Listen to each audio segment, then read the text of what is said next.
So when I was younger, somebody said, hey, Stevie, let's say if you walk to the bottom of a valley, what do you do? And the answer is pretty simple. You just keep walking. As long as you keep walking, then you eventually get out of the valley. So when I was born, there was no running water. There's no electricity. I was born in a little village. So when I was a kid, I was pumping like water out of the well.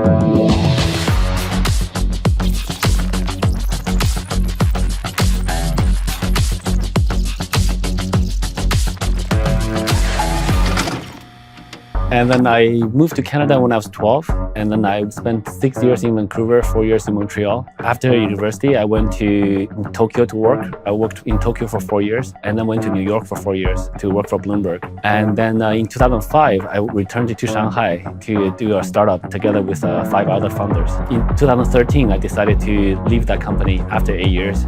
I decided to jump full into crypto. Mid-2017, I decided to do Binance.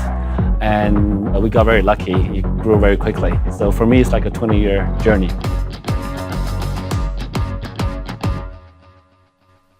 I started learning about Bitcoin in 2013. And I read the white paper. I went to a few different conferences. The one that was really standing out was the December conference in Las Vegas. It was a very small conference, maybe about 200 people total. But everyone in the crypto space today were there. Like Charlie Lee was there, Matt Rosick was there, Vitalik was there. The group of people was really nice. I remember one guy teaching me about repo, and repo was like pretty complicated to use. And in the process, he transferred some repo to me.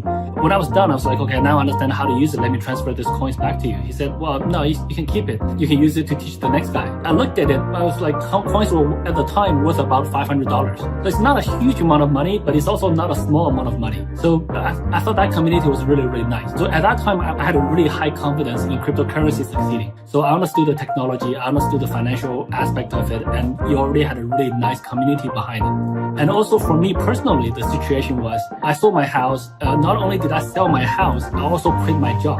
I sold my house, bought Bitcoin. Bitcoin was $600 roughly. Within about 3 months, Bitcoin dropped to about $200. So I lost 2/3 of the house. And it stayed at 200 for 2 years. So 2 years later, it finally went up. But my lifestyle was still okay. For me, the risk was totally tolerable. I know 100% that if even crypto fails, I can get a job in a bank. It's not a big issue. I was looking for jobs in the cryptocurrency space. I bumped into blockchain.info very quickly and landed a job there in 2 weeks. When Binance started, I was kind of already leaving the coding stage. Whereas even in the early years of Binance, like a year and a half ago, I still wrote some scripts to do some random stuff for myself. And with coding, you gotta have a chunk of time that you gotta sit down and stare at the computer screen uninterrupted. In the last year and a half or so, I haven't really had a lot of chance to do coding at all, which is something I really want to go back to and try. But unfortunately, right now, my time is really segmented. So like there's a lot of interrupts. I tell other people that now I have a memory of a goldfish. Like I can't remember anything like longer than 7 seconds. So everything's like in segments. But it is what it is. I'm always a very calm person. So in Binance, I've never shouted. I've never yelled at anybody. I've never sort of became really sort of agitated. When you're running an exchange globally, there's a lot of stressful situations with different regulations, with security, hacking, all of these situations. They were very high stress situations. I'm usually very calm. I also have a low heart rate. So my resting heart rate is like 50 something. I'm also usually very optimistic as well. I've tried many different startups. A lot of them have failed. But even in those situations, even at the times where we have to dissolve a company, I was incurring debt. I know I had to pay back, and I did eventually, but at the time, I remained relatively calm.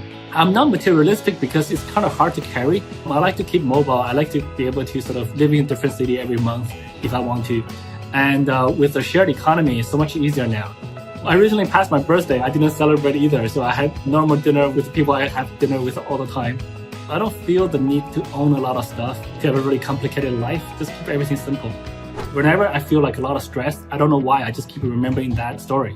That helps a lot. My role in here is just to do the best I can. So I just keep put one foot in front of the other and keep marching forward. So it makes life a lot easier, actually.